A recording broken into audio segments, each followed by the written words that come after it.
What's up y'all? Welcome back to another video. Welcome back. So in this video I will be talking about me losing my Section 8 voucher. Yeah, I know I did a live on it already, but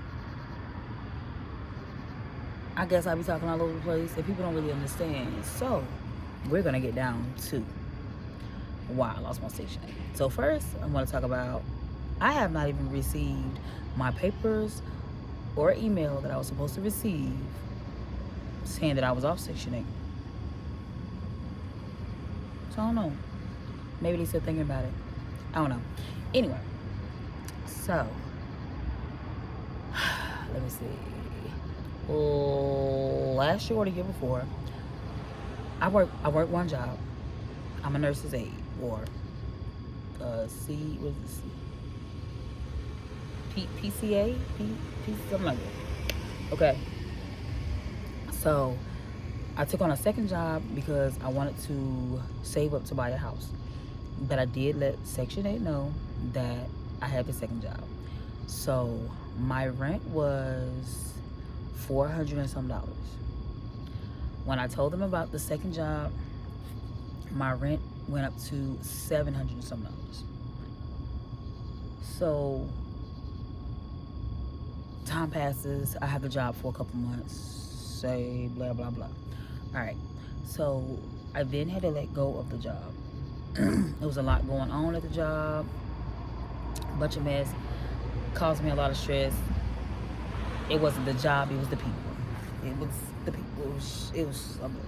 But anyway, it wasn't something that I did. It really didn't have nothing to do with me. I just got it. They added me in it. Anyway, probably because I got somebody hired there. They came and caused the whole problem. That didn't have nothing to do with me. I was a great worker. All my managers to tell you. But yeah. So anyway, so I let the job go. And so I let my worker know that I let the job go. She said, bring me in a paper stating that you no longer have the job because I can't listen to you. You could be lying. Okay. So I get the paper, I take it. I put it in the drop box. She says that she's out of work for a week. I think it was a week or something like that. So when she comes back, she finally puts the paper in. By the time she puts the paper in, it's past whatever date or time that it's got to be. It's past whatever.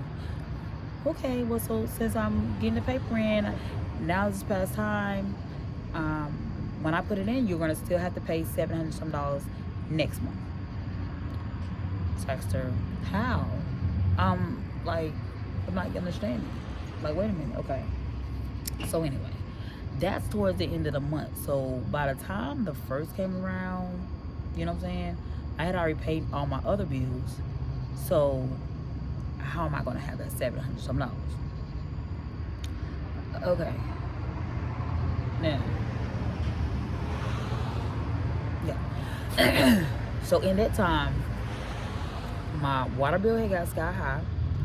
So I was trying to pay the water bill. Come to find out, my water was leaking. My toilets was leaking in my apartment. Now I found this out months later because I kept trying to figure out why my water bill was so high. I kept telling them, like, my water had got cut off so many times because, like, the water bill had kept getting high. Okay, so anyway, back to it.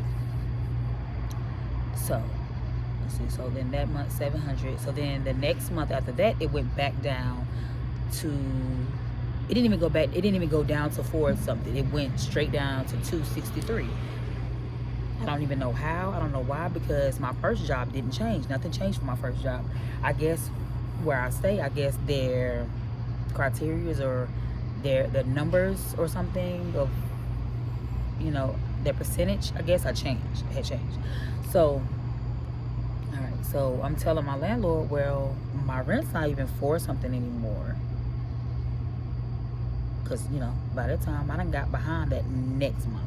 So I tell them, okay, I'm going to make payments towards the $700 something along with what I owe, along with my monthly amount, which is the $263. She said, well, it's not $263, it's $400 and something. I said, it's not. She said, well, we need your worker to let us know that is $263. Okay. So I'm calling my worker. I'm texting my worker. She has it where you can text her phone number. So I'm calling her. I'm texting her. She's ignoring me.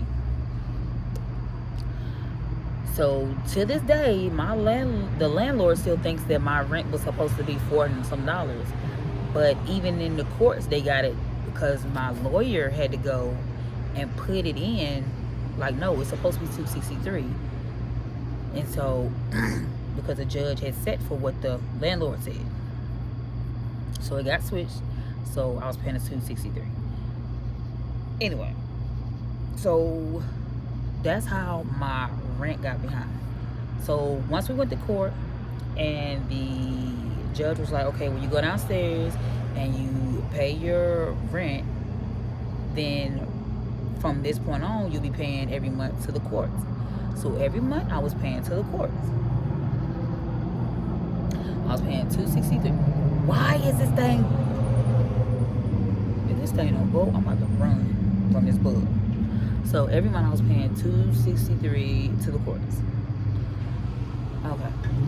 So now what made so at this point the landlord is like, yo, we gotta get her out of here, because in the time that we went to court and in the time that they evicted me, in between that time, me and my kids went without hot water. We went without air. We went without heat.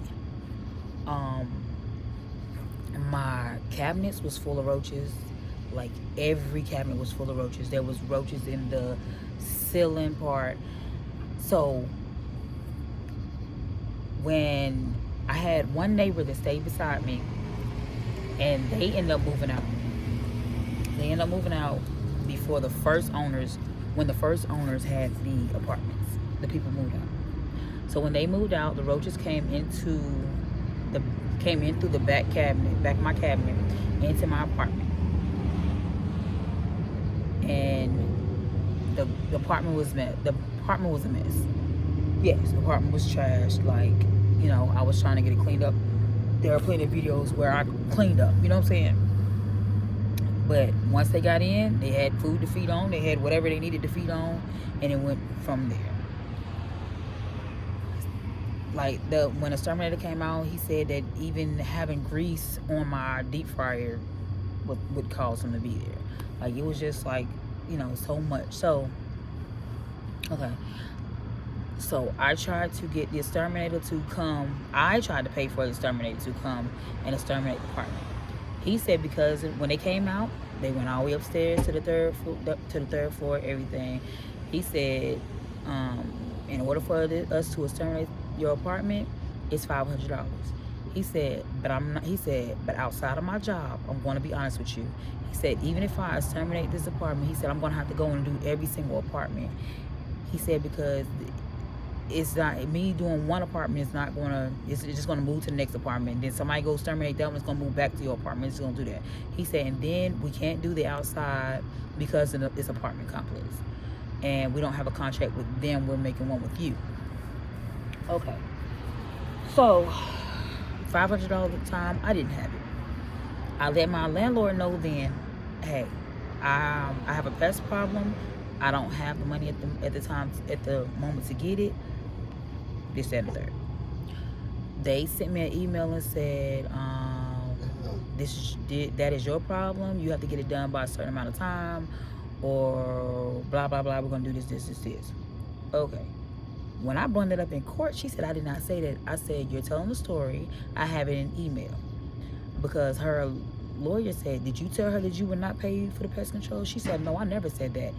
I said, I have it in email that you did. She said, I didn't say it, but such and such might have said it, the other person in the office. It doesn't matter who said it. Somebody said it to me when I sit here and told y'all from the beginning. Because she said, why didn't you tell me from the beginning that you had a pest control problem when we would have got it handled? I said, it doesn't, what is you staring at me for? I said, so I said that, and y'all told me that it was my problem, that I had to handle it. She's like, I didn't say that, so such and such said it, and all this and that. And I was like, It doesn't matter who said it was said, and I have the emails to say it. So when I go to court, I'm taking all of that with me to court.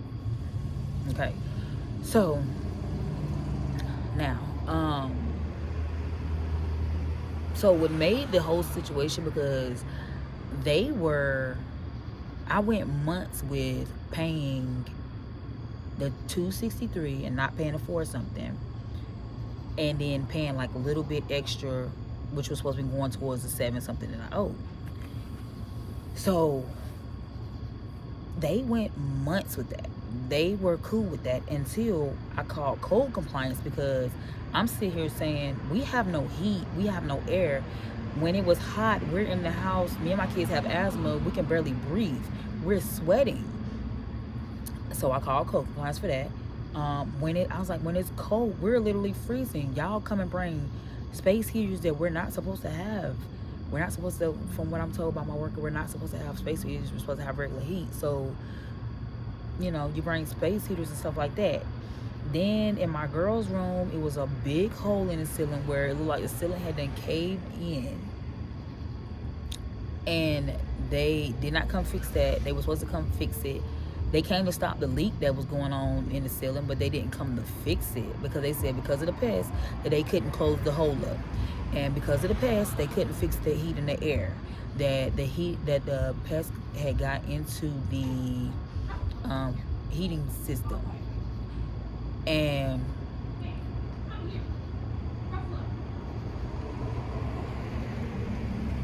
so when the guy came back out to fix the heating system, and I asked him, I said, excuse me, did you tell him that because of the pest that's in the unit, or because of whatever that the heat and the air couldn't be fixed? He was like, no, I did not tell him that. So he sent me the text message of what he sent to them. He said that it would have to be replaced, but he said it can be fixed. So that was their excuse of not wanting to pay him to fix it. So when code compliance came out, everything got fixed. Code compliance gave them a certain amount of time to fix everything. So when code compliance gave them a certain amount of time to fix everything, when the lady came back out because she said she'll even go to court with me, and whatever needs to be done, she said, because the way that I was treated in that apartment, she said, was not right. She said, so when she came out and everything wasn't fixed, like the thing that you hold to walk up and down the steps, it hadn't came out the wall. He put it back in, it hadn't came back out again. It's whatever that wall is made of, it wouldn't stay there. With the lady sitting right there, he fixed it in front of her, and then he like walked down the steps like it was normal, and it fell right back out again. Okay, so she said, well, this still not fixed. It's on your list to fix. So at that point, the landlord calls my work and was like, she trashed my apartment, and we want them out, all this, that, and third. Okay, so at that point, the worker's like, well, we're gonna get an inspector to come out and check the apartment. So I waited for an inspector to come check the apartment. Inspector never came. And even before then, I asked for an inspector to come out and check the apartment. Okay, so finally they fixed it to where it passed for code compliance. Right before the lady came back out a third time, the water got cut off, and the landlord had to end up paying for the water. She had to replace the toilets. Because I kept telling her that I said something's leaking in the apartment. I got a phone call from the water company stating that your water level is too high. Something in your place is leaking. Do you stay in an apartment or a house? I said apartment. She said something's leaking. Something is leaking. So I let them know. They act like, oh my God, what? I don't know. I don't know if well, maybe you're washing too many clothes, or I mean, this is the excuses that these people are giving me. Okay, so the water gets cut off. They send somebody out. The guy said he checks the little water meter outside. He's like, oh, nothing's wrong, nothing's da. So the landlord calls the city, and the city's like, no, something's leaking. there's a problem, so we're gonna do this. We're gonna send somebody out ourselves. So they sent somebody out from the city to check it, and the guy came out and said, yeah, this meter is moving too fast, something in it. So he said, go turn off your toilets. So I go and turn off both toilets. At first I turned off one toilet, it was still doing the same thing. So then he had me turn that one off and turn the other one back on. It was doing the same thing. He said, so turn them both off, and it stopped doing it. It was running as regular. So they had to replace the toilets. So they felt like that was my fault that they had to replace the toilets. But anyway, so the water got turned off. They had to pay all the money to get the water turned back on. The water bill, my water bill had got up over $1,000. Mind you, I'm already paying on it. So it was higher than that. I'm already paying on it. So, you know, so they ended up having to pay that. And then my water got cut back on, and my bill was finally at 0. So when I tell y'all I went through a lot in this apartment. I went through a lot in this apartment. We had before the second owners came and bought the property, we used to have lizards coming in through the kitchen, coming in through the back door, like it had a crack or something. I don't even know how they was getting. So they was coming in. The owners that had it then came in and sealed it there, and then somehow they were still getting in. They were still getting in. When the new owners purchased it, they were still getting in. So I let him know, and he was like, he's running from ants out there. He was like, I'd rather us get rid of these ants and lizards, nothing. I'd rather us get rid of these red ants. I don't want lizards in my kitchen. Lizards, or what is it? Yeah, lizards. Yeah. Call lizards bigger. Y'all know what I mean. Them little things. Yeah. So I'm just like, I don't want that in my kitchen. What are you talking about? Okay. Then I'm sitting in my kitchen one day. I'm sitting at the table, minding my own business. I'm writing in my book, and a rat sticks its head up out of my stove. Okay. So it's like so much. My ceiling in my living room started leaking. It almost fell. What else was it? So it's a ceiling in the girls' room. Mold and stuff built up in my son's closet. Only thing that was sitting in the closet was the toy box. I didn't have water in the closet, and I don't know where the water was from. It built up in the bottom of my son, in the corner, in the bottom of their closet. And then, like, talking to other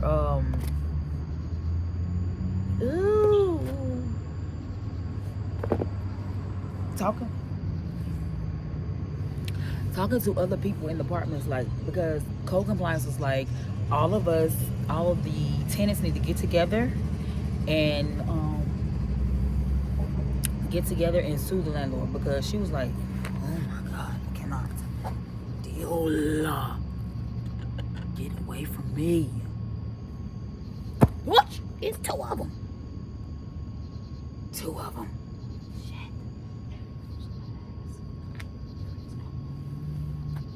Like, really, you can go that way. Why are you here? Go over there with your friend.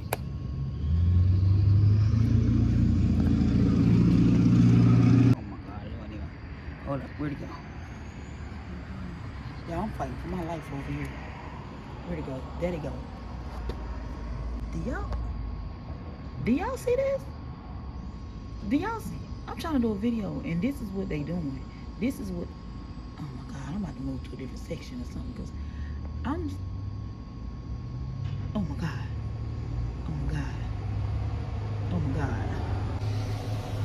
All right, so I'm about to finish this video standing up, because I got time for them things there.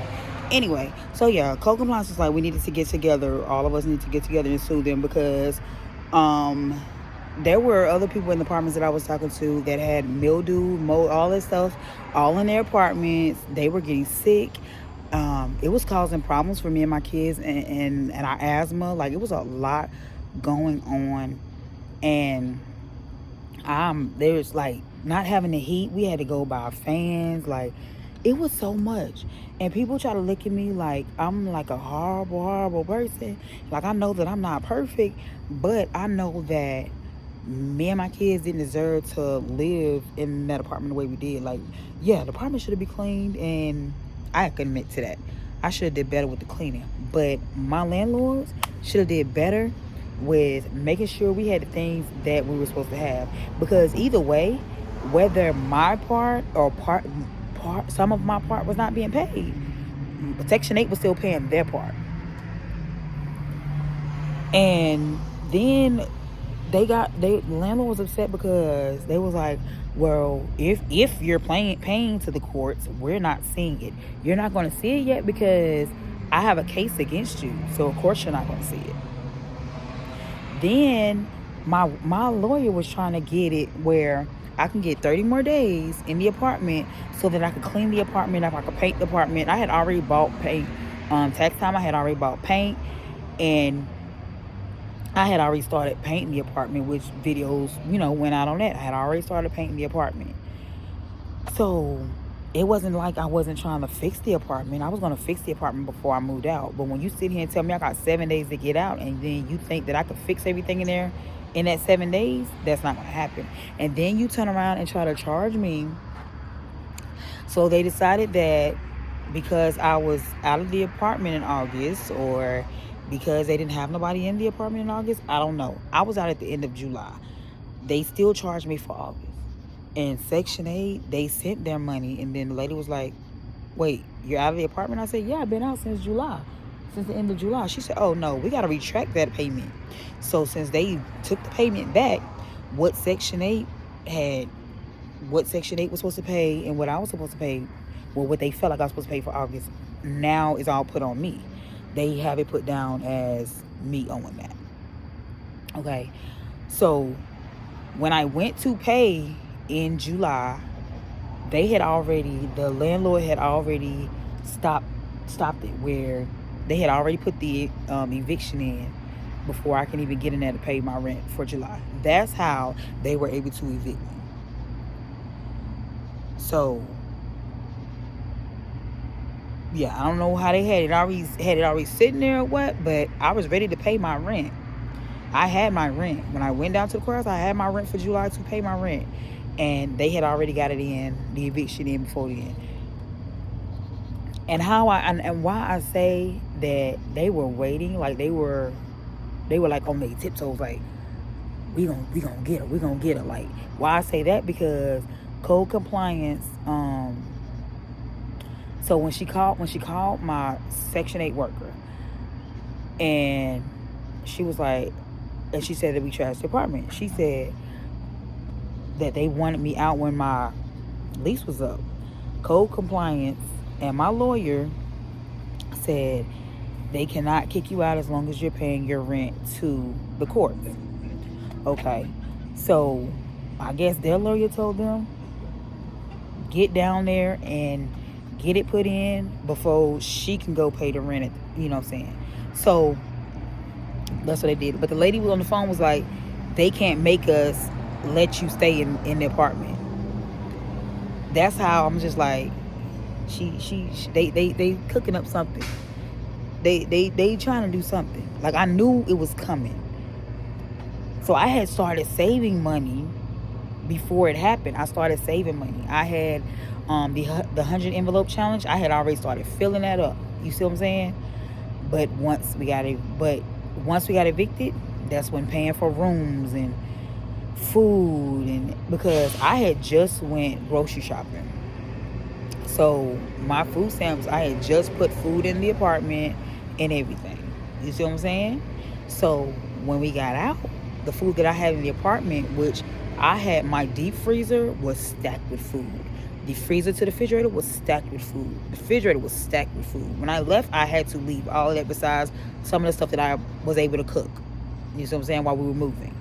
So when we moved, I had to pay for rooms. I had to pay for gas. I had to pay for food, So it's a lot of then washing clothes at the laundromat, and all of that stuff.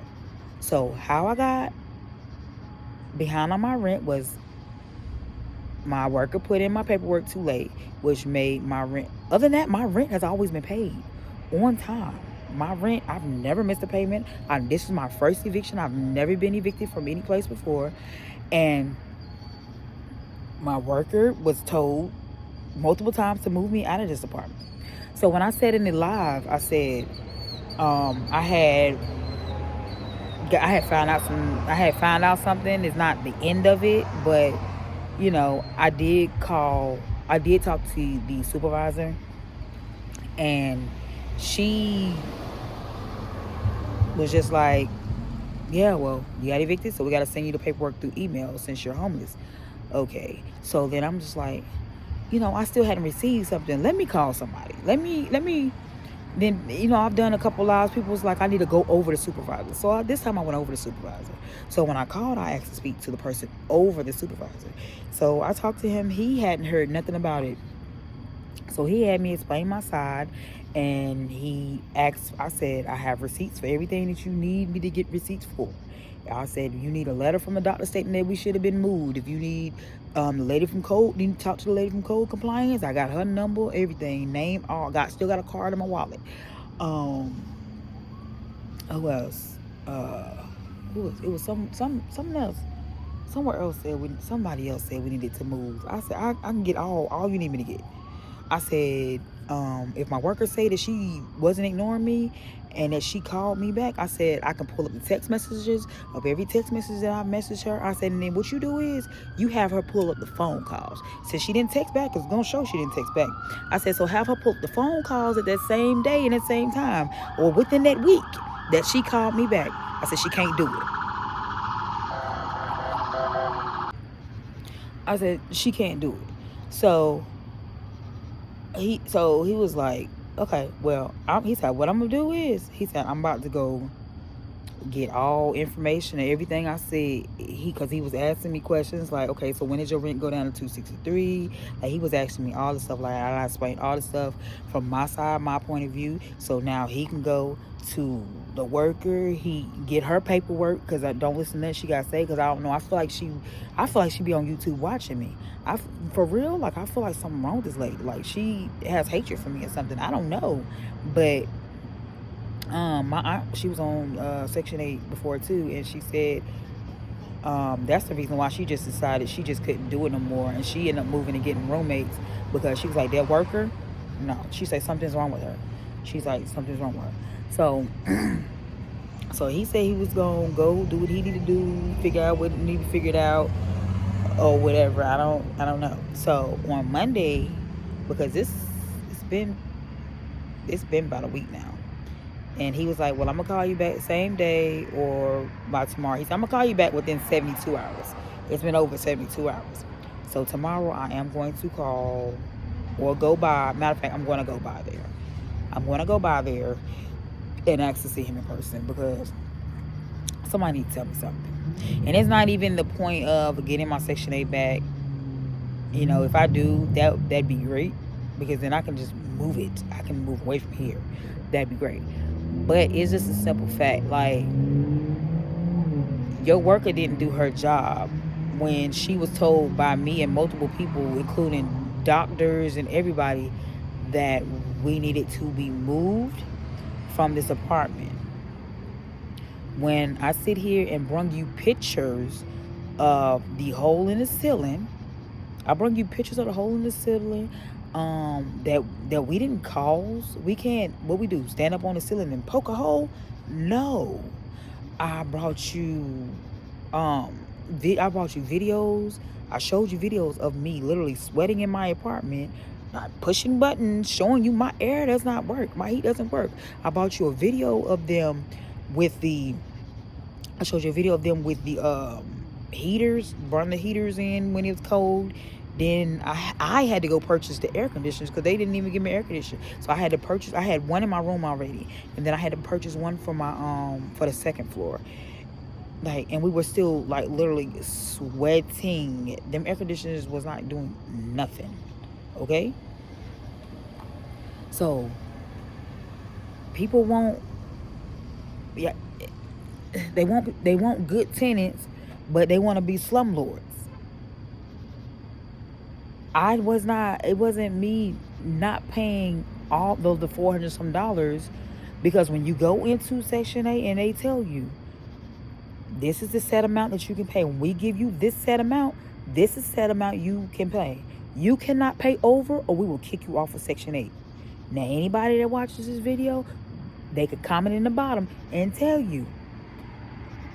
Though that's what Section 8 tells you. If you pay over, because you can get a landlord and be like, okay, well, we're going to tell your worker that the rent is this amount, and then you just pay the over amount, because it might be a nice house that you like. You know what I'm saying? Because I've had landlords say that to me before. I didn't get to get them because it wasn't in my price range. But the workers tell you, if we tell you that your amount is $200 and you go and pay over $300 or $400, we will kick you off of Section 8. We find out that you are paying more than what the amount that we give you, you will get kicked off Section. That's exactly what they say. So now I'm sitting out here like this because I'm being told by Section 8 that I can't pay more. My amount is $263. You think that my amount is $400 some. So, no, that part is not the landlord's fault. I get that. That part is not their fault. That is my worker's fault. That is my worker's fault. She should have let them know, because that's what they're saying. Just like when I leave a second job and the workers sit here and be like, I can't go by what you say because you could be lying. You could say that you don't work there. Like the last McDonald's that I just worked at recently, I had to track them people down for like a week or two trying to get a letter. The people in there talking about, well, we don't do that. We don't write letters saying you don't work here no more. I had to end up showing up one day and the owner of the store was there. And I said, I just need something to say I don't work here. It's just that simple. I don't work here, and when my last day was. That's all. That's all I need. For a week or two, I'm calling. They said, well, we're going to find out. We're going to check. We're going to. And then one day I'm just like, forget it. And I go up there, and then she goes to the back. She type up a little letter to say, I no longer work there. It was my last day. And bam, it's done. Y'all could have been did this. Now, that was this time from McDonald's. Now, the first time, like last year, year before, they got that done quick. When I showed up, she had it ready and waiting on me. Now, this time, I'm just like, I just want to get the right information to the right people. Can I? But again, if my worker would have moved me like she was supposed to, just like they told me, well, if you get a letter from got that letter too. If you get a letter from your lawyer stating that the case that you have towards them is going to take 6 months to a year or more, we will give you a voucher to move. I sent the letter, and I waited, and I waited, and I waited. And then I end up messaging her. I said, I'm just trying to check and see if a decision was made on the letter that I sent in. Nothing. Sent back nothing. She still ignored me then too. Still ignored me. Instead of saying, well, we decided not to give you the voucher, or we're just going to wait till the case is, or if you pay back the back part, we'll move you. We'll give you the voucher. You know what I'm saying? Like, nothing at all. Just ignore me. And like I told the supervisor, I said, you have somebody working for you that's supposed to be working. It's what's in our interest, in our best interest, not in the landlord's best interest. It's in our best interest. So if I'm sitting here telling you I need to be moved, we need to be moved, they're already over there shooting. They're already over there fighting. Y'all, I got evicted because I called co-compliance, because it's not even because of the back rent, because my rent got high, my rent got high and they still wasn't even trying to evict me. But that was their reason. My rent got high, they still was not trying to evict me. But because I called co-compliance, you see what I'm saying? Okay. But I'm still over there minding my own business. When I got whole neighbors across the parking lot that are literally fighting, doing drugs, fighting, I mean, beating each other in the parking lot, hollering and screaming, police being called 50 million times. And I sit in my apartment, no about nobody. I sit in the window with my popcorn watching like this. Them tear their heads up. And that ain't even the only couple that was over there tearing heads up. But yet these people don't get evicted, don't get... And why I say they don't get evicted? Because it went on for a good year of them fighting outside in the parking lot. They done broke... When I say they broke windows in the apartment, she locked him out one time. He decided he done busted all the windows out. Even to the sliding door on the back, he busted out. They went and fixed it. Then he did it again. She locked him out again. He busted out. But these people don't get kicked out. But I'm sorry, because of my skin color, I didn't get kicked. I got kicked out. You see what I'm saying? But the other tenants that was the same color as them, y'all get what I'm saying? Okay. So, yeah. I don't even know why I keep saying I lost my Section 8. Because I don't even know. Honestly, I still ain't got no paperwork or no email. I still ain't got none of it. But we're waiting on a decision. Maybe they're waiting on me to go to court. I don't know. But anyway. So, I became homeless. Because I got behind. It ain't because I got behind on my... Okay. I became homeless because I got behind on my rent. And then I was paying the portion I was supposed to pay without my worker, telling them that my amount changed. And of course, they ain't gonna listen to me. So my lawyer's trying to get it where, well, he said, well, if we get it cleared, we can get you put back in the apartment. I don't want to go back there. Why would I want to go back to HELL? Why? I don't want to go there. I don't want to be there. That's a no. No, I don't care.